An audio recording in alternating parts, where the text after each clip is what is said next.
A very good morning, one and all present here. As it is rightly said, being financially literate is a powerful thing, especially when it comes to this millennial generation where everyone believes one should work till your bank account looks like your phone number. We at GLS University's Faculty of Commerce SMPIC thought to begin with this lecture series, Academics and Beyond, by inviting experts from a variety of fields to share their expertise and knowledge on different topics. Today, the topic, being a banker, being future ready, itself suggests that students coming from commerce background must give pivotal importance to build up a career in financial services or banking sector. For this purpose, it is our absolute privilege to have the Deputy General Manager of IDBI Bank Limited, Ms. Monaz Daruwala. First of all, Good morning. let me invite our academically inclined Dean, Dr. C.A. M.E. Jokhi sir, for his welcome address. Thank you, Ashal ma'am. Good morning, Ms. Munaz Daruwala, the resource person of the day, Dr. Ashal Bhatt, coordinator of today's session, and dear students. Before we start the session, let me wish happy birthday to Ahmedabad, being 612th birthday. Rightly mentioned by Dr. Ashal ma'am, and I also endorse. And over here I recall, and I feel that it has taken years to fully understand what Bill Gates said in 1994 when he mentioned that banking is necessary, banks are not. And probably today it is becoming true. Advances in technology are causing the banking industry to develop faster with the focus on, we can say, efficiency, transparency, and better customer experience. The current digital revolution is probably disrupting the way people bank, which is directed by evolving customer needs, behavior, and expectation. Customers now expect anytime, anywhere, personalized user experience. That is, we can say, banking everywhere, not necessarily at bank. And increasing demand for a digital banking experience for the millennials as well as Gen Z is transforming the entire banking industry operations. With this base, today we are extremely fortunate to have with us Ms. Monaz Daruwala, the Deputy General Manager, IDBI Bank Limited, as a resource person for today's session. On behalf of GLS University Faculty of Commerce SMPIC, I express sincere gratitude to Monaz ma'am for sparing a valuable time to share her experience and expertise with our students. Thank you so much, Monaz ma'am. Appreciate efforts of Dr. Ashal ma'am for coordinating today's session. Thank you so much. Requesting Ashal ma'am to take the session forward. Thank you so much, sir, for your wonderful words. Now, let me introduce the speaker of the day. Her professional journey, right from 2005 till date, is with IDBI Bank. She has worked as Retail Assets Operations Head for Gujarat and Madhya Pradesh. Her professional capacity also includes her experience at Oriental Bank of Commerce as well as UTI Bank, which is at present Axis Bank. Her academic qualification includes her degrees from University of Mumbai.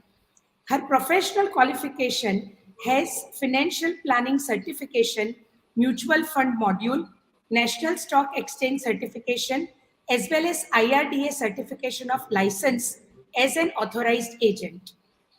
Monaz ma'am's professional expertise is in the field of banking product services, insurance mutual fund products and capital market operations, retail banking operations control, and revenue growth generation as well as regulatory compliances. Ma'am, it is our pleasure to have you on this virtual platform, and I'm sure our students will be highly benefited from this interactive talk and your expertise. Over to you, ma'am. Welcome. Thank you very much, Dr. Joki, Professor Joki, and Ashil ma'am. I don't know how enriching this session is going to be. That feedback can only come at the end of the session. So I hope that at least a few of your students can benefit from the experience and the workshop that we are doing today. We have had a journey of being a traditional banker. I've had banking experience of last 25 years. I started banking in the year 1996. So I have this long journey where we started as traditional bankers and we have transitioned into a digital phase. So I hope I am able to deliver whatever I have learned in the short period, a few experiences that we can share. So if we are ready, we can go ahead with the session. Sure, ma'am. Thank you so much. Can I start the visuals? Can I start the PPTs or the Yes, ma'am. Yes, presentations? ma'am. Please Okay. do that. Thank you, ma'am. Thank you. Good morning to all the participants. We are going to today discuss the future bankers. You all being from the commerce background, I'm sure that you would have thought something of yourselves to be in the career for the coming days. Not all would have thought ki immediately you would be going for any kind of jobs. Some of you would have enrolled yourself for further education, while some of you would have definitely thought to get into the professional career right after finishing your graduation. So with this today's session, I will just take you through a few of the requirements that will make you a banker and how to go about it. Okay, so we start here. India has one of the most disciplined and sound banking systems in the world. The control of the banking system in India rests with the central bank, that is the Reserve Bank of India. Banking is one of the fastest growing verticals of the industry and the flourishing Indian economy.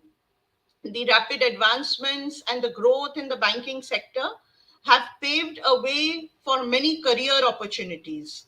The vision of the Indian government is to have a cashless economy and 100% financial inclusion.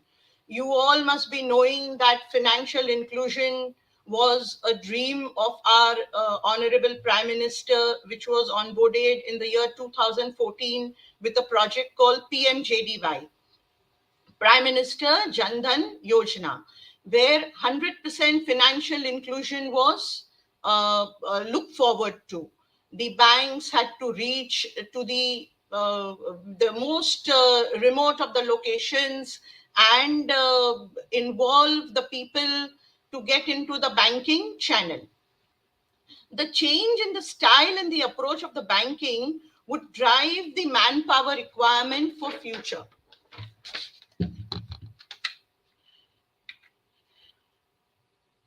Now, first, let us understand where this word bank comes from. This word bank comes from an Italian word banco. It means a bench. The Italian merchant in the Renaissance period made deals of to borrow and lend money besides a bench.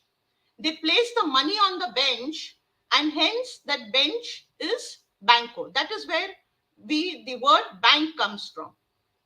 Although now we are not going to place the money on the on the bench, it is all going to be on your digital platform, but the genesis of the word is through this.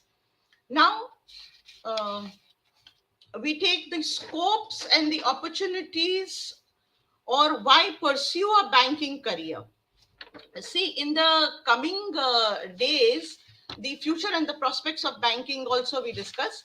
In the coming days, there is going to be a large vacancy in the banking sector. The reason being, the present employment with the banks is of a higher age, which is gradually retiring in the next coming few years. To fill this gap and support the growing business, the banks are already recruiting fresh talents.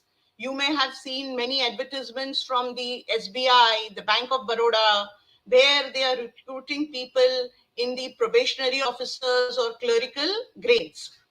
Moreover, the emergence of technology driven private banks, payment banks, financial aggregators, all this broadens the scope and the range of banking service. Banks today are known to be the financial market in contrast to their traditional avatars.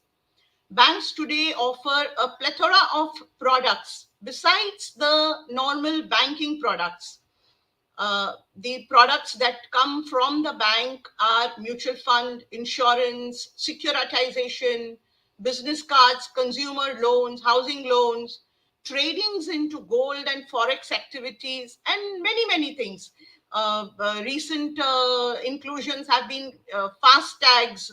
You've seen how fast these products are being sold through the banking channel. The scope in the banking sector. In banking sector, there are multiple posts. They begin from clerical, probationary officers, management trainees. These are all entry level positions available in the traditional banking. The positions, although you may land yourself into a traditional bank, but the work that you will do over the period once you get into the banking system will not be on the traditional lines or the traditional platform. So here, these entry level positions are just for getting into a bank. And the positions would give you the exposure to various skills like tellers, financial service representatives, financial managers, loan managers, auditors. In the present scenario, there are two major verticals in a bank. One is a retail and other is a corporate bank.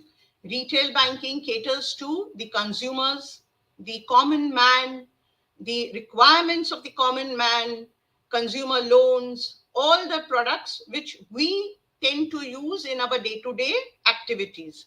And the corporate banking caters to the corporates, as the name suggests, the requirements of their large funds, infrastructure buildings, and the various other activities, trades, all those activities which are done through a company, through a corporate segment. Though it may appear that these jobs are meant for the commerce and economic students, but the fact is that majority of the bank officers are from different streams of education.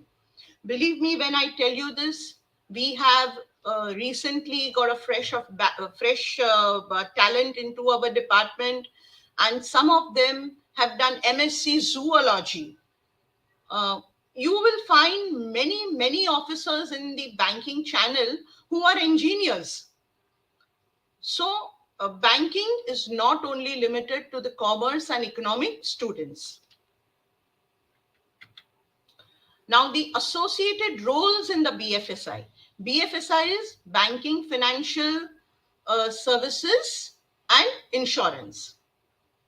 What are the roles that one can take through the BFSI? One is an insurance agent.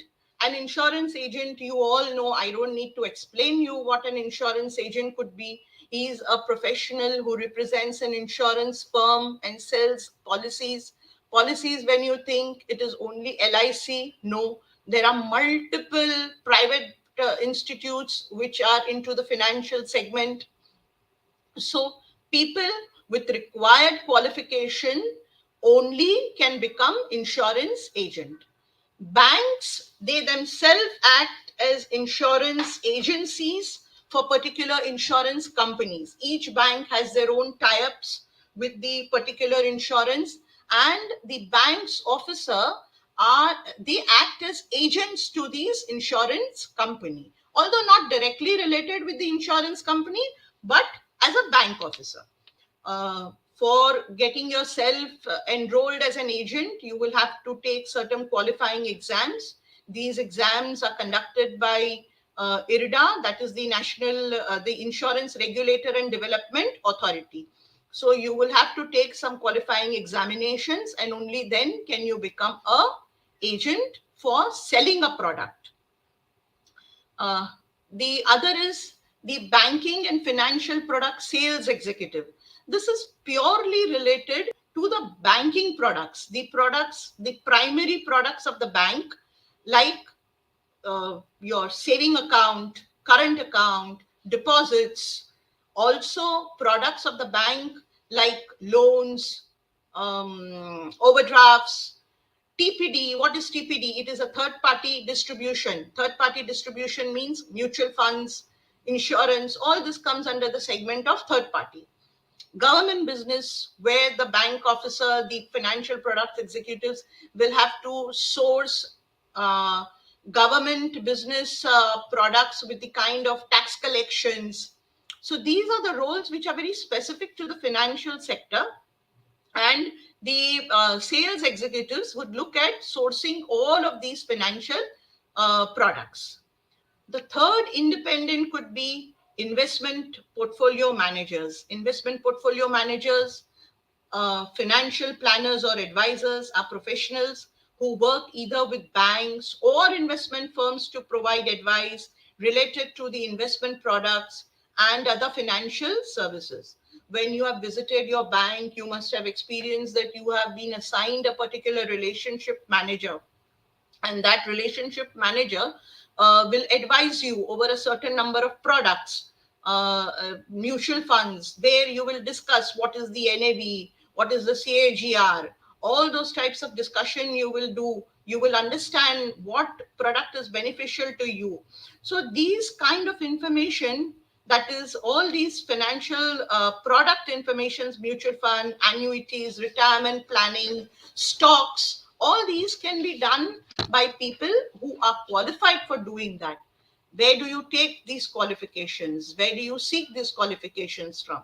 You can seek certification courses through NSC, MFI. MFI is Association of Mutual Funds in India. There is a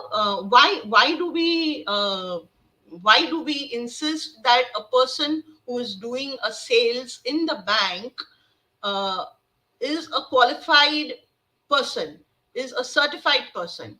The reason being, he should understand the product properly, because if the product is missold to a customer, to a consumer, it can have its own repercussions. And the regulators are very strict with mis-selling within the banks. If any of you are students who have the memory that there was some Cobra post in the past, where all these mis-sellings and lacunas within the selling segments were highlighted by the regulators, and penalty actions were taken against them. So that is why it is very important, and it is insisted by the banks that only qualified people, certified people do these kind of sellings, do the TPD sellings. The other is the stockbroker. Stockbroker, you all know what a stockbroker is. It is a specialized associated with the broking firms, or they are independent brokers who are responsible for buying and selling stocks and other similar securities. All securities which are traded on the market for the retail as well as the institutional clients. The trading is carried out through an exchange on commission or fee basis. But how is it relevant to a bank? The bank also has its own portfolio management. Now, will all officers do this portfolio management? No. This will be done by very, very skilled and highly specified individual officers. They are the specialist officers, and they are known as dealers who do these portfolio management through the treasury department of the bank. The treasury department of the bank is the highest revenue generator. I'm sure you all would have read in the newspaper in the last 3-4 days that the settlements of the stock market have been changed from T+2 basis to T+1 basis. What is T+2? T+2 is trade plus 2 days of settlement. That is, if I have sold any security, or if I have sold any security today, I need to give that security in the exchange latest by the second day morning. That is T+2. Now that period has been reduced to T+1. How does that benefit the stock market? The settlements happen, as the settlements happen fast, the money also circulates fast. The rotation of the money happens fast. So that is why this has been brought. Also, the RTGS NEFT cycle, which the NPCI and the regulators run, is shortened drastically. Now you have immediate settlements happening on the same day for any RTGS or NEFT, NEFT especially, which you may have taken, say, 12 hours, 18 hours. Now that those are done on the same day instantly, and those are open 24/7. So the traders, the market, they can always take their positions and settle the funds, settle the securities within T+1. Also, there are a large number of specialist areas and roles in the finance industry. Hence, for a candidate with the right skill and approach is sure to find something which suits them, excites them, and challenges them. The bank would give you a chance to progress in your career through qualifications, trainings, and professional developments. Now, these are all the regular, I wouldn't say regular, but these are all the limelighted or the known, generally known positions or work areas that people are aware of. But besides that, there are many areas like a Raj Bhasha department, in Hindi department, I would call Hindi department. Some of you graduates may be very fluent in Hindi. You may not be very good at numbers. No need to worry. You may not think that the banking is not for me. Somebody who is very fluent in Hindi, coming from a Hindi state, can enhance the skills in the language and go in for specialized positions with the bank. These are all specialized positions where Raj Bhasha, the capability of the language is into picture. So you can definitely apply for those kind of things. Then there are fintechs, fintech opportunities where if you are good with if you are thinking of pursuing computer applications, post graduations, or if you are naturally good at it, if you have a basic skill, a flair for IT, you can apply to the bank for the IT department whenever there is a vacancy. The other is the risk managers. The risk managers also definitely, all these risk managers and all require a lot of study. You have to progress in that field, study your respective subject. But there are specialized opening besides the regular course of profiles that you look for. In India, we have the Institute of Risk Management, which gives you degrees for the risk manager. Then on the international platforms, you have FRM. So you can take these kind of things, and definitely your CFA, if you're doing CS, or if you have excelled yourself with education into insurance, you can look at all these specified roles into banking. Now, is banking the right career choice for me? The job of a banker demands a command on the numbers and a right attitude towards customer service. The Professor Joki gave an importance to the customer service, the personalized customer service that one looks for. A banker's main job is customer service. A banker would be dealing all the time with numbers, deposits, loans, investments. He or she has to deal with a lot of customers on daily basis. So if a candidate is good on these two aspects, banking career can definitely be a right choice for you. You require to possess certain, these are the 4 basic skills, I would say. Communication. Communication tops all requirements throughout your career. Second is a good analytical skill. You need to analyze the situation that you are in. You need to analyze the products that you are offering. The third is the intrapersonal skills, how you are conducting yourself within a corporate environment. We will see that as we go ahead with our scope of the day. Then you need resilience, because the financial segment is a high pressure environment. In case you lack resilience, you have all the chances of putting yourself back. You may go a foot back. You need to maintain the resilience. You cannot be weak minded, you cannot be weak hearted. You have to be strong and believe in yourself that you are the person, you are the right person. So banking can most definitely be a correct career choice if you have all these qualities within you. Now, how to become a banker? We all talk, we want to become a banker, but what routes do we take up? Uh, what we are discussing here is not exactly the MBAs. There is an MBA scope and all, but here I'm discussing that if you are out of the graduation school and you want to go into banking, what will you do?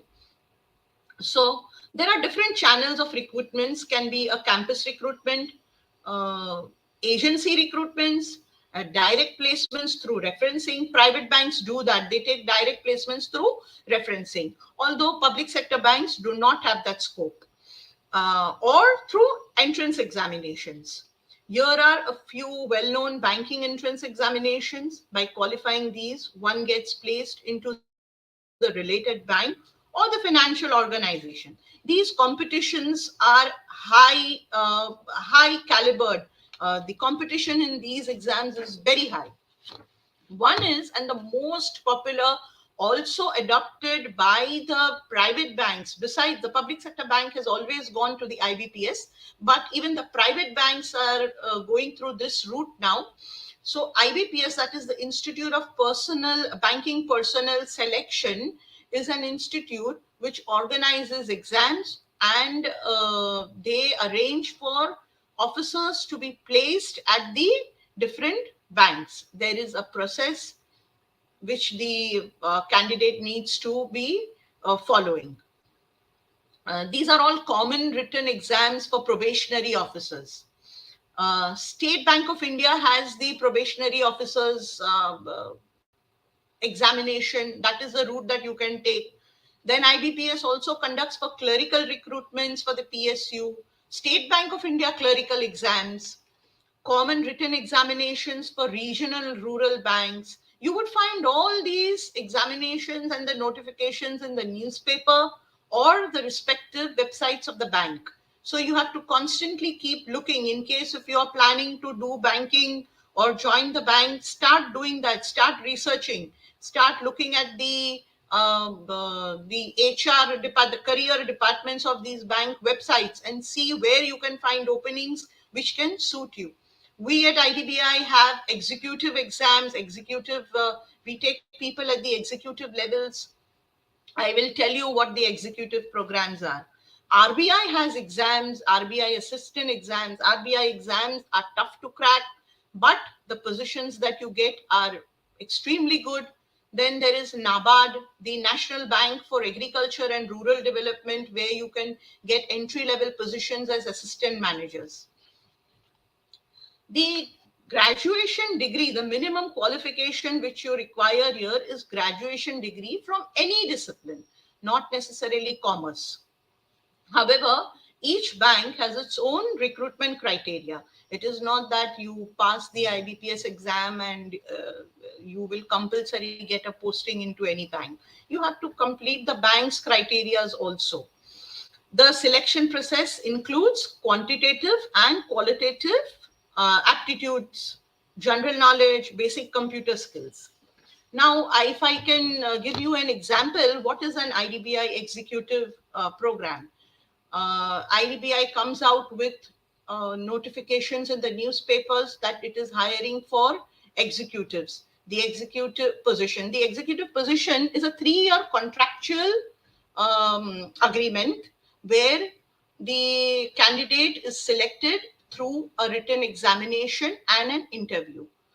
fresh graduates come in through that process. It is a contractual agreement for 3 years with a decent amount of salary or stipend, as you call, being paid for that contractual period. And you are put into the normal banking scenario. You have to perform for 3 years. At the end of 3 years, there is an examination, an internal examination of the bank, followed by an interview. And that interview and examination is based on all the work that you have done during the 3 years. And finally, you are taken, once you qualify for that, once you pass that, you are taken as an assistant manager.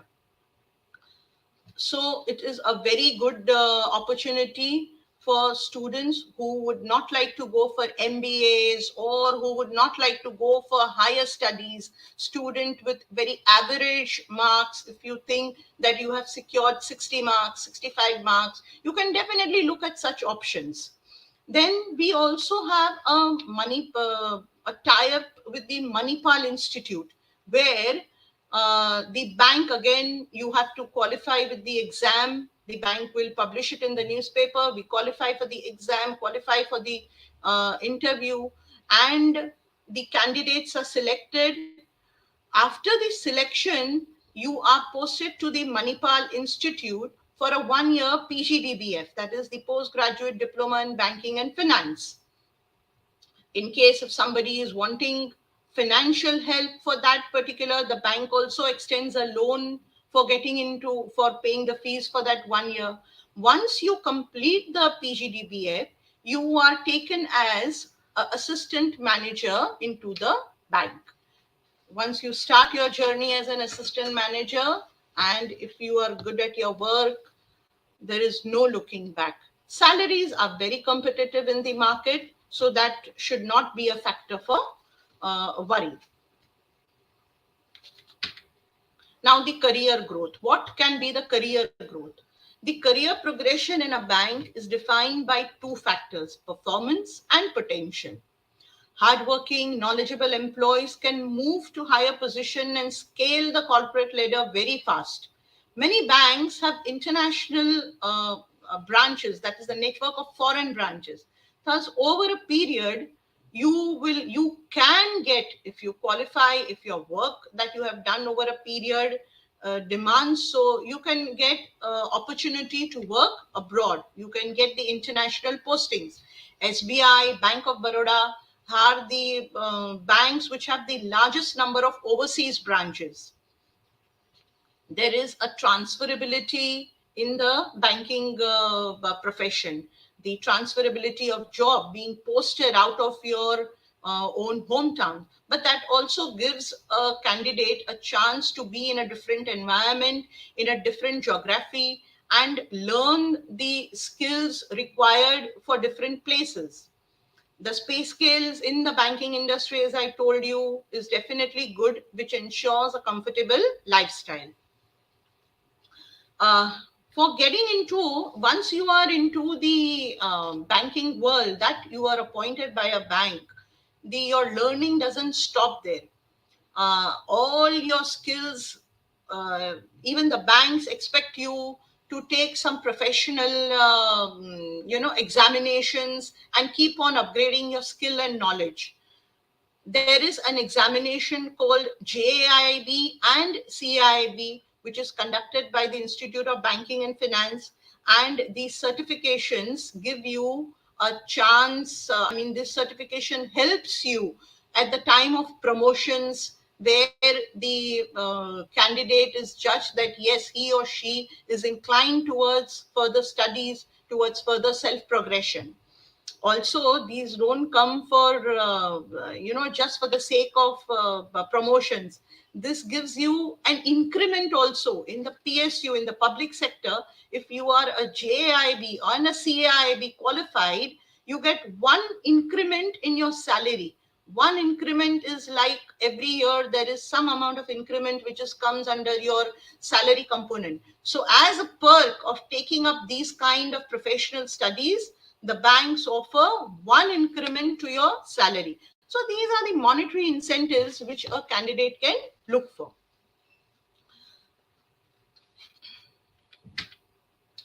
the industry expectations from the student. Yes, the students do have a lot of expectations from the institute that they are looking for, but the industry, the banking industry, or the any industry that you are going to work for will also have certain expectations from you. The shift towards online banking is disrupting the markets of the traditional banker. Shifts to table jobs like KPOs. KPOs is knowledge processing outlets, investment bankings, financial analysis. These are all the new opportunities and the segments in the financial industry. Employabilities are purely based on the skills, ability, and knowledge. Uh, Capabilities to own the job and display a role beyond the expectation of the organization is one of the expectations that your organizations will look for. Students are equipped with knowledge, but they lack the industry understanding. Many a times when we have candidates coming for the interviews and we ask them general industry question, they are unable to answer very basic questions. They may not be able to answer. So what I would recommend you is that when you go for your interview, please do keep your skills upgraded to at least know about the particular industry that you are going for, be it banking or be it any other financial segment. If you are going for an insurance or mutual fund, stockbroking company, do study a little about that particular segment, the company, and then position yourself on the chair for the interview. uh, you know what? Today, the newly hired MBAs or the graduates, they are not only judged by their academics or the technical knowledge that they have, but a set of non-cognitive skills. What is non-cognitive skills?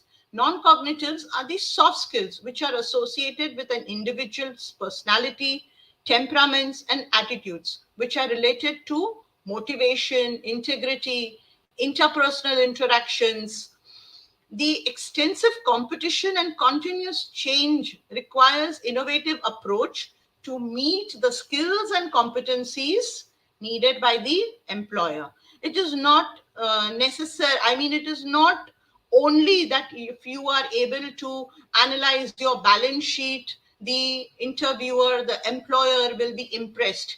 You need to have these non-cognitive skill sets within you. These are all general skill sets, but they are extremely important.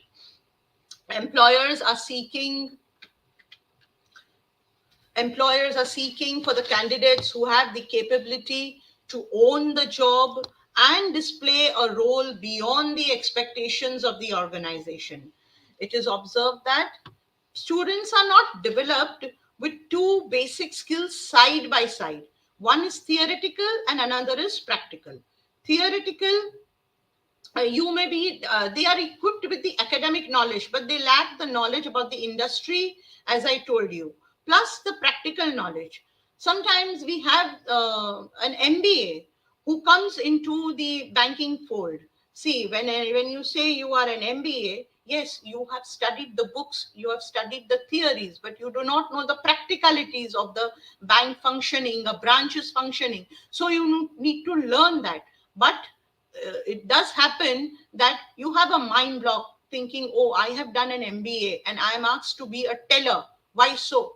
But you should just analyze yourself. Do you know the activities of a teller? Are you skilled enough to be called a teller from day one? A teller's role is not a small role. It handles cash or worth crores of rupees during the day. And you cannot afford to have any kind of gaps or any mistakes, because end of the day, when you end up having a shortage or a excess of cash, we are accountable for it. We have to find out where the mistake has happened and all. So just coming with a mindset that I am an MBA and this teller's job is not meant for me, I am made for bigger things, is a little roadblock. So, anyways, you have accepted the job, you will have to do the duties assigned to you. So they are prepared theoretically but not practically. The newcomers at the workspace need to be adaptive enough to build their mindsets with learning trends of the industry, willing to work in a team as a team player, having the ability to look at the larger picture and not only stick to the responsibilities given by the organization. They should have the adoption to take initiatives in a proactive manner. Now, embarking the corporate journey and sustaining the environment. Corporate is not necessarily only banking. Corporate, when we talk, it is you land yourself into a company, a multinational company, a domestic company, all are corporate journeys. The change in the professional practices, business strategies, and the working framework demands a new set of corporate skills. uh, Not new, but definitely the below mentioned that we will discuss are the corporate skills required. Corporate skills, each one will have different type of technical skill requirement, but these skills what we are talking are all common, which will apply to all segments of the industry. For ensuring success in the contemporary corporate world, these skills play a vital role in empowering professionals to evolve in their careers and enjoy favorable outcomes in the professional and personal life.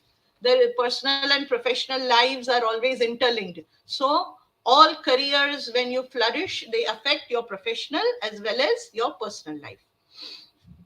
The first and the most of the priority is the communication skills and the structured writing skills. Communication skills is not dependent only on the language or the verbal representation that you make. Communication skills in the corporate sector are something other than speaking in any language. It includes verbal, yes, but non-verbal skills, body language, writing skills, visual communications, public speaking, presentation skills, and so forth. Anger management, ability to understand perceptions, power of acceptance, negotiations, all these also form a part of communication skill. Sorry.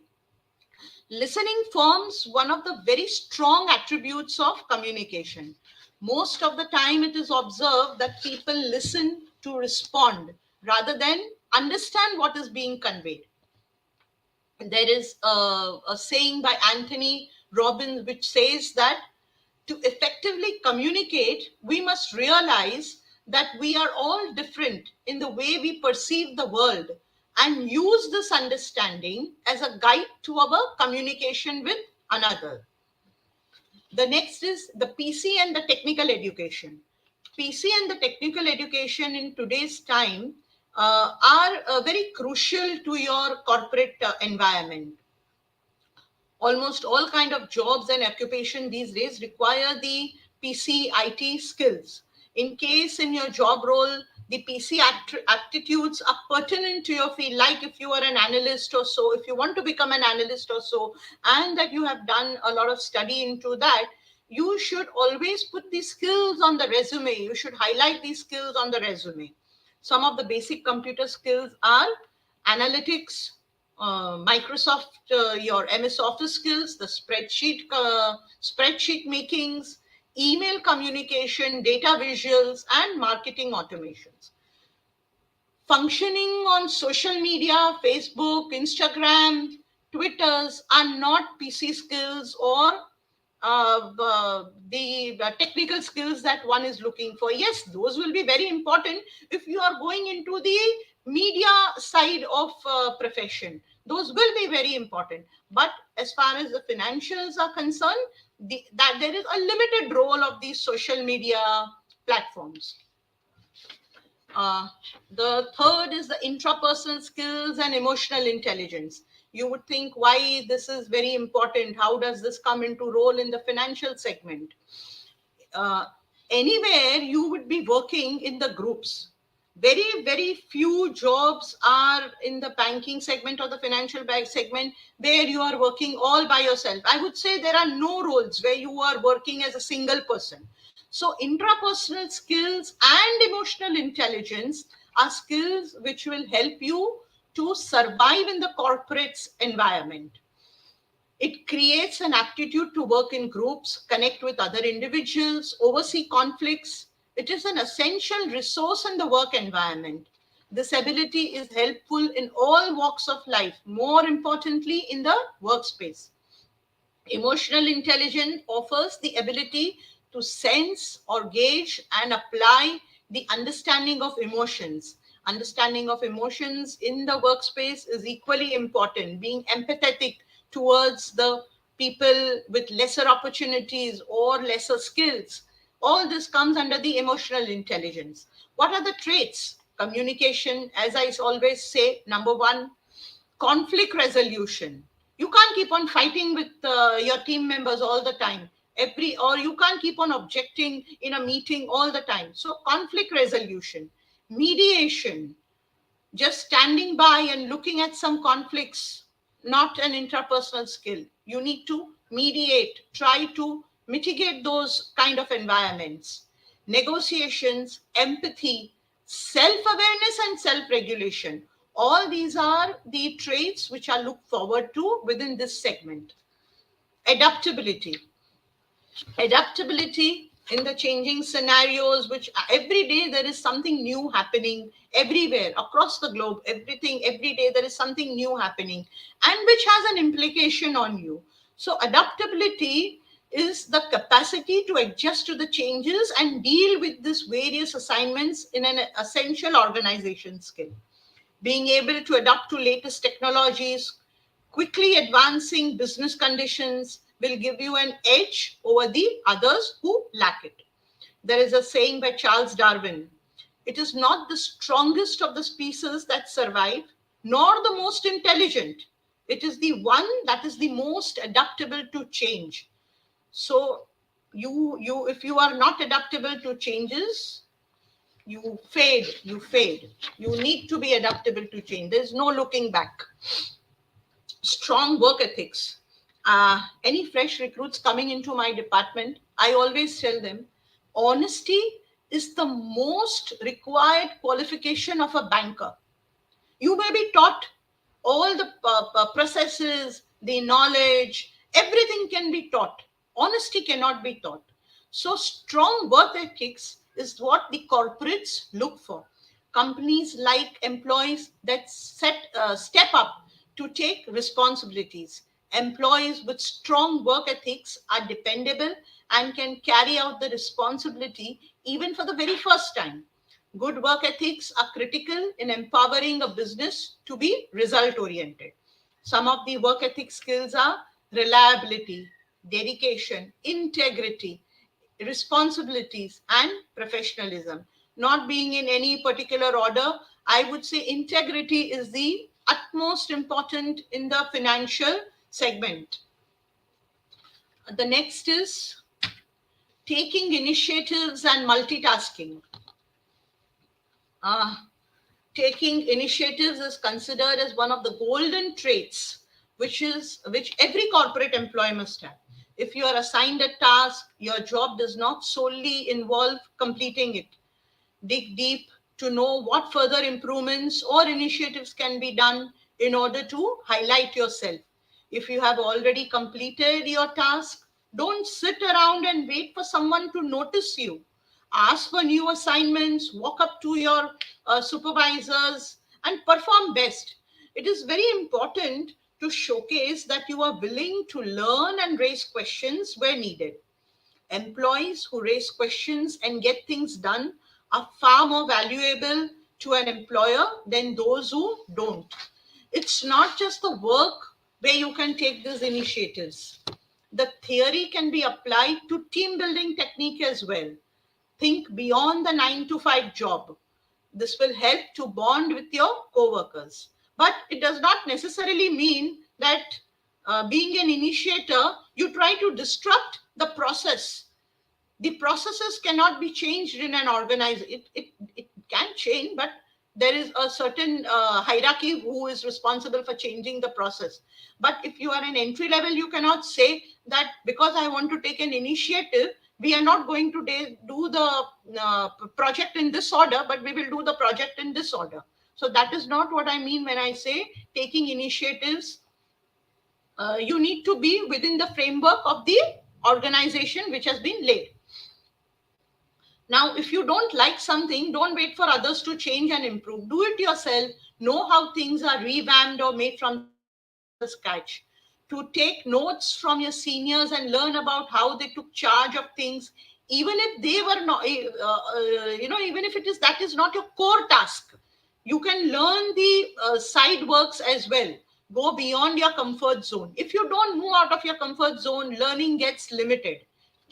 We, after 25 years of service, we are still in the learning stage. We need to do our research. We need to do our reading on a day-to-day basis. Else you are sidelined. So work on yourself on these grounds. The other is the project management and research skill.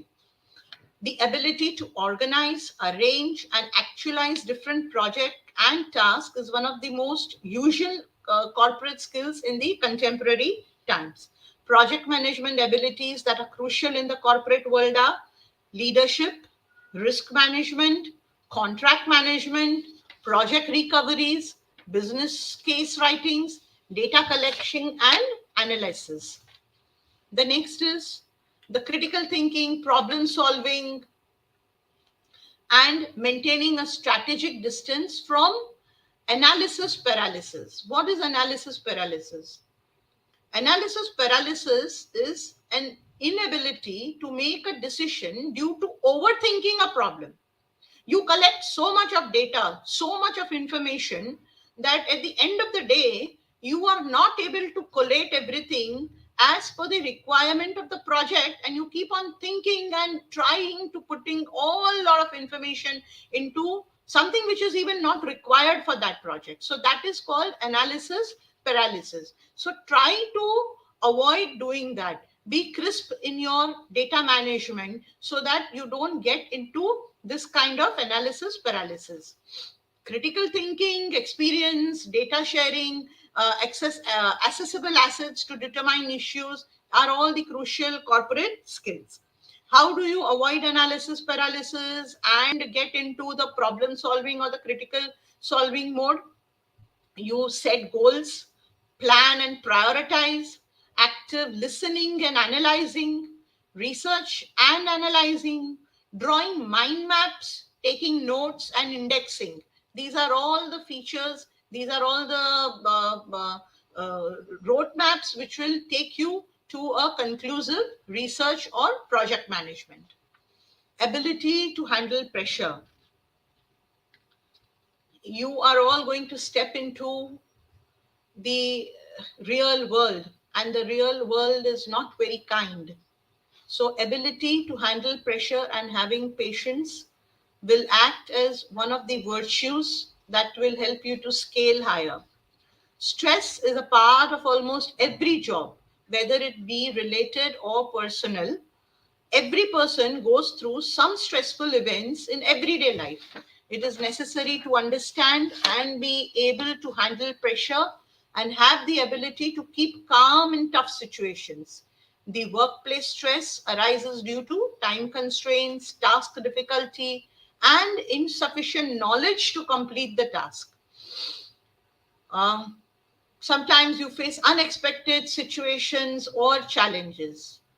Unfortunately, the work stress is unavoidable, and suitable strategies like prioritizing, deferment, and delegations can relieve some stress.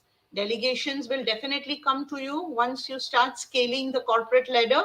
You will be the people who will delegate, so that reduces the work stress. In a corporate life, patience is quite crucial. It is the skill that will let you understand things better in a situation when you are supposed to be mad. It empowers you to have the perseverance to continue working in the right direction in challenging and demanding tasks. And finally, you will get favorable results.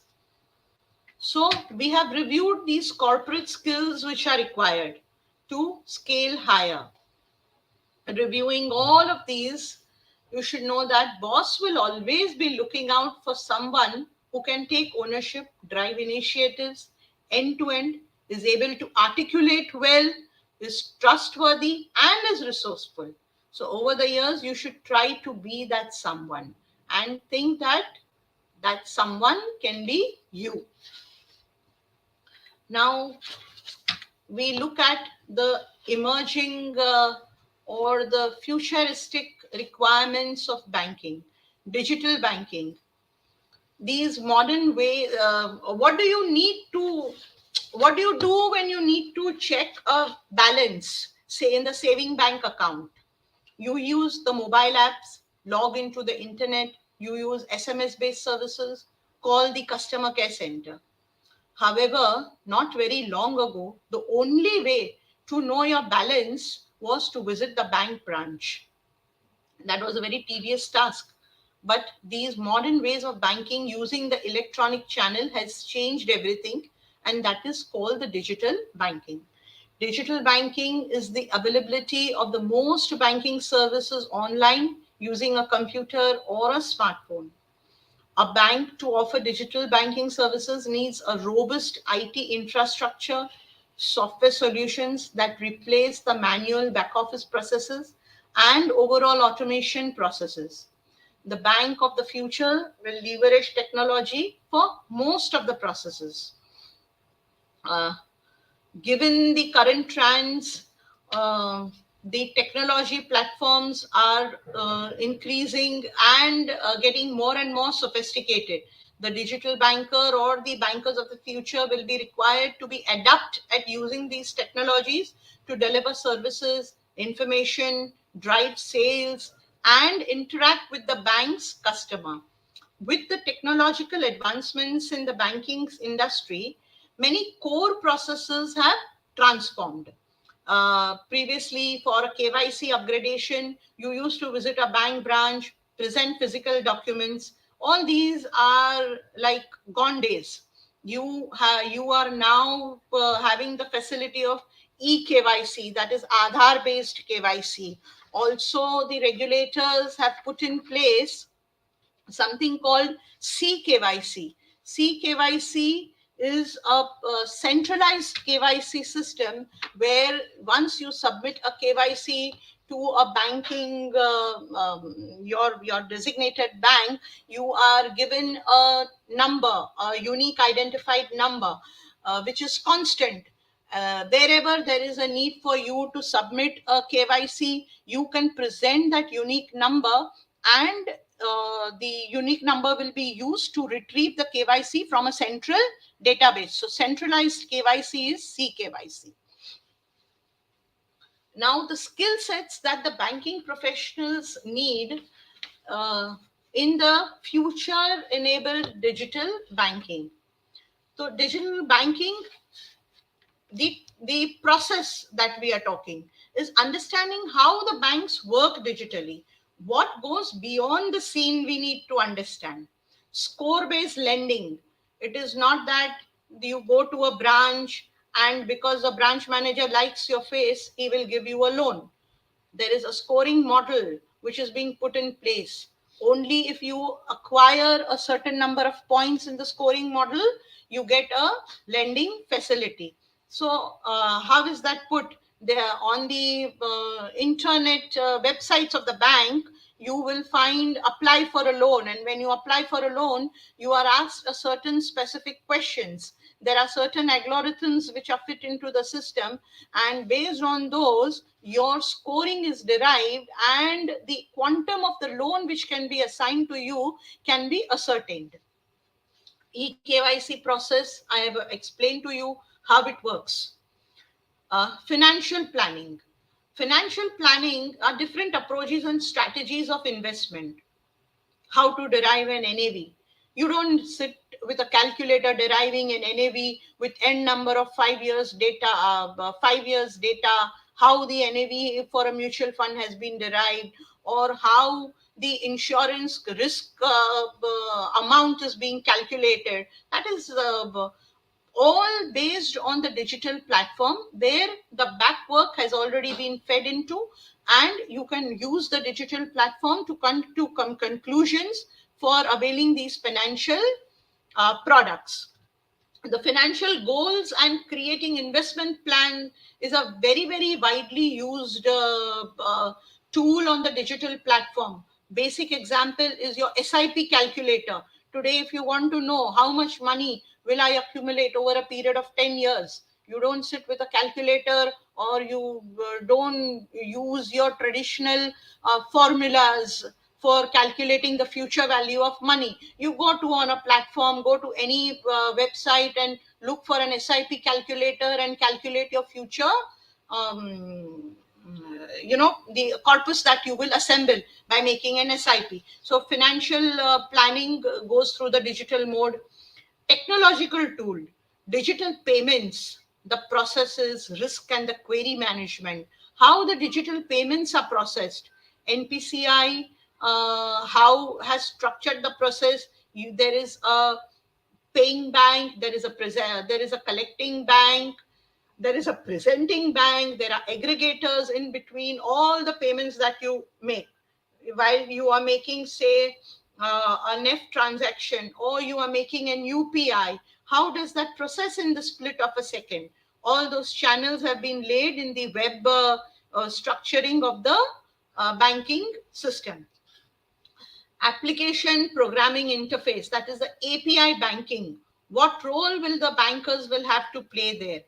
You create an interface, application based programs that this is basically a IT role. So but the bank has its own IT structure, and the whole digital platform is based on the information technology. So if you are going to look at that segment, you will have to upgrade your skills with the IT segment. Then also the cryptocurrencies, that's the flavor of the new money talk that people are doing.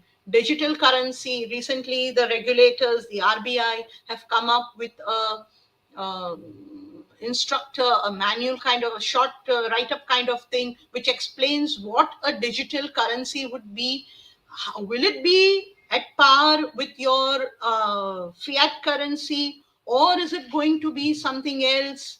All that needs to be looked into. Cyber frauds. We encounter cyber frauds through the digital platform every single day. Every day we hear somebody has lost small or big amounts to these cyber frauds. So how does that happen? And how do the banks, what precautions do the bank take in order to ensure that their customers don't suffer through these cyber frauds? Investment specific skills, digital communications. Digital communication will be like your presentation skills, essential of compiling a marketing video, infographics, participating in digital meetings, creating blogs for your work related. You need to create blogs, make some publications onto the digital media. So all those will come under the digital communication skills. Productivity expectations. Uh, Once you are on the digital platform, there is no holiday. You are expected to be on work 24/7 nowadays. There is some operating system as called G Suits. It is many organizations use that as work from home for professionals, to try to see what is G Suits, how it works. Then make yourself conversant with the Microsoft Excels and online research tools. The banking industry has taken very favorably to the technology benefits to improve the speed and the efficiency of its process. You can see, while bankers' core responsibility might be the same, the entire customer experience, the consumer experience has changed. Hence, regardless of the role you are targeting, being conversant with the digital banking and its technology is vital for your success. If anybody of you have heard about metaverse, Recently, Metaverse is taking on for all the entertainment. They have started using the Metaverse. But there is a bank, JP Morgan. What is Metaverse? Let me tell you. Metaverse is basically a virtual space created for a virtual space created in lieu of the physical space. There are characters which are created of the presenter. The audience is also character created. There is an AR of the performer. You don't have your actual photograph or your actual picture. You have an AR created of you, and the AR performs in the virtual space. There is a virtual stage created, and there is a performance which will happen there, like what you are having, say, any stage performance. Justin Bieber has done this metaverse concert where he is an AR and the audience is an AR, and he has selected a stadium. There are certain display stadiums on this metaverse where you can select your own stadium. So that is what metaverse. How is it in the banking?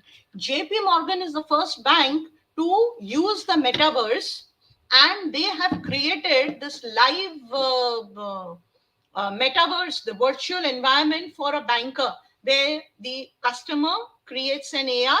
He walks into the virtual bank, is greeted by an AR representative, and he conducts his transactions on the digital platform. That is metaverse.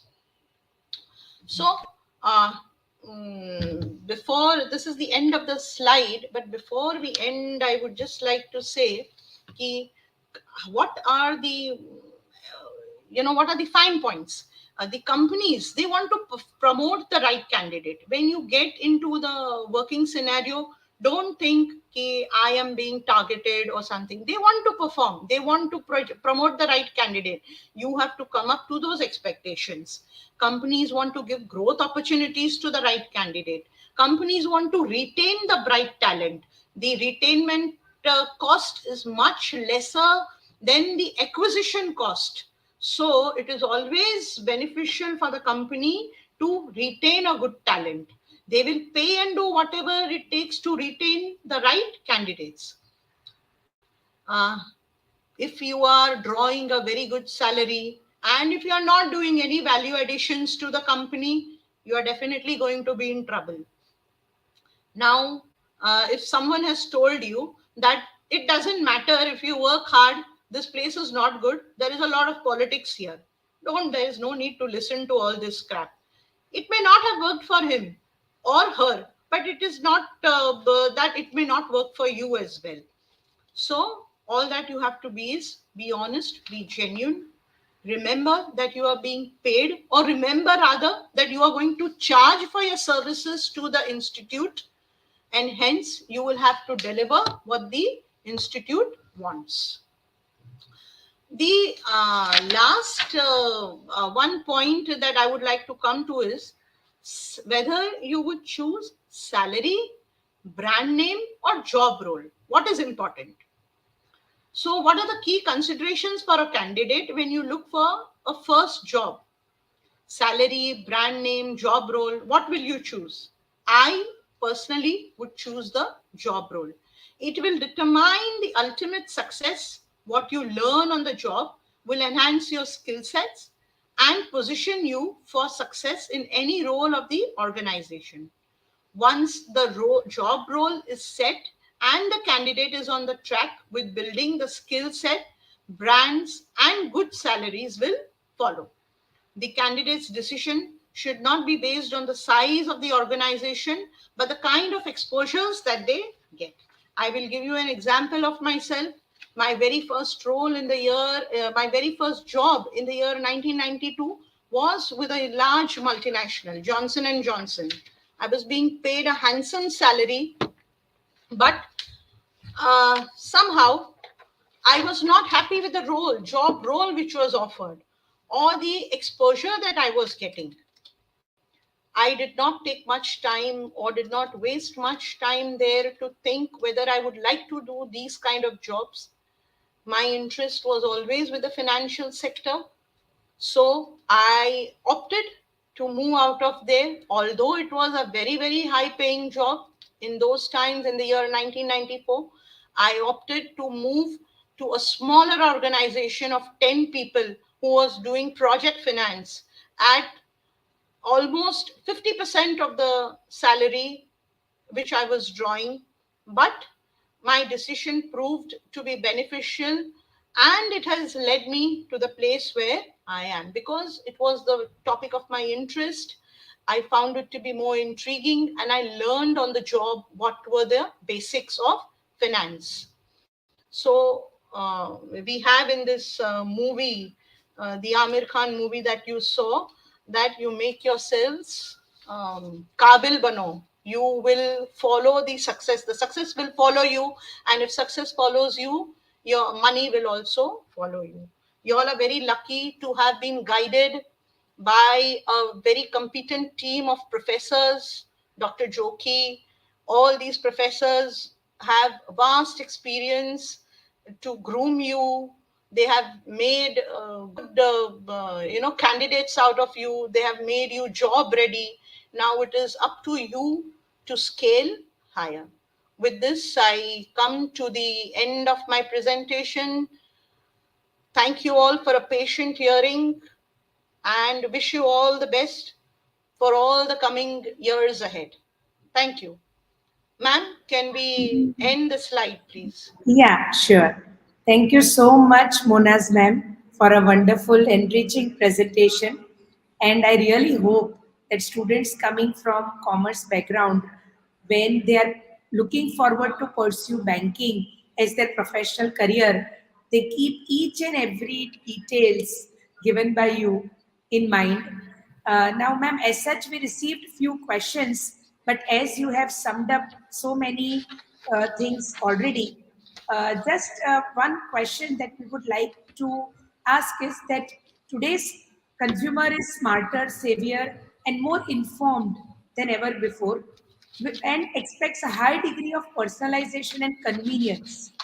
So, how do you think where customer experience is difficult to quantify, but from the angle of a banker, how do you think that how vital it is to retain a customer? Ma'am, during the presentation, I made a statement that retaining a customer is very, very important. Acquisitions happen on daily basis, but it is very vital for the bank to retain its customer, as the cost of retaining is lesser than the cost of acquisition that we make. Now, I would say that in spite of all the technological updates that are happening, human resource of the bank is very vital to provide the customer satisfaction. The human resource of the bank has to be up to mark in order to address any kind of concerns that the consumers may be facing. Presently, there are many services which are digital, hence face to face interaction with the customer has reduced. But the customer education and divergence to the digital platform is also a task for the workforce. It is the workforce of the bank which diverts every bank officer. They have a target that you have to divert your the footfall, the physical customer, to a digital platform. So when they are doing that, they also have to keep themselves abreast with all the informations and all the requirement skills that the customer will also need from them. Constant soft skill training is being implemented by the bank in order to bridge the pleasantness gap between the customer and the relationship manager. All the traditional products have undergone changes with the customized products, so that gives an enhanced customer satisfaction. There are no traditional thing that only one kind of a saving account will be offered to a customer, or only one side of a investment product will be offered to a customer. So when a customer is getting a personalized product, a personalized service, that enhances the customer satisfaction. Even customer incentivizing plays a great role in developing the stickiness of the customer with their individual bank. Customer incentivizing is the credit points, the benefits that they get through digital platforms, card usage, which helps them in their personal life, which they can use in their personal life. Card tickets, movie tickets, airport lounge facilities, all these these things help to get certain customer satisfaction. Also, the banks constantly keep on upgrading their technological reach to the customer. With the technological upgrades, we ensure that there is minimum inconvenience and the customer is able to do the daily transactions seamlessly. Once that is taken care of, the customer satisfaction also is being taken care. And annually, we at the banks have a customer satisfaction survey that helps us to gauge on which the parameters we need to improve. Have I answered your question, ma'am? Yes, absolutely, ma'am. Okay, ma'am. So, on this note, where you have given wonderful tips to our students to mark banking as a professional career, and our constant endeavor, where we try to bridge the gap between industry and our academic background, I'm sure that this kind of sessions, even though on a virtual platform, will benefit our students, and looking forward for more such offline sessions from you, ma'am. Thank you so much and have a Thank wonderful you. day. Yeah. Thank you, students, for Thank you, ma'am. joining. Thank you. Thank you, ma'am.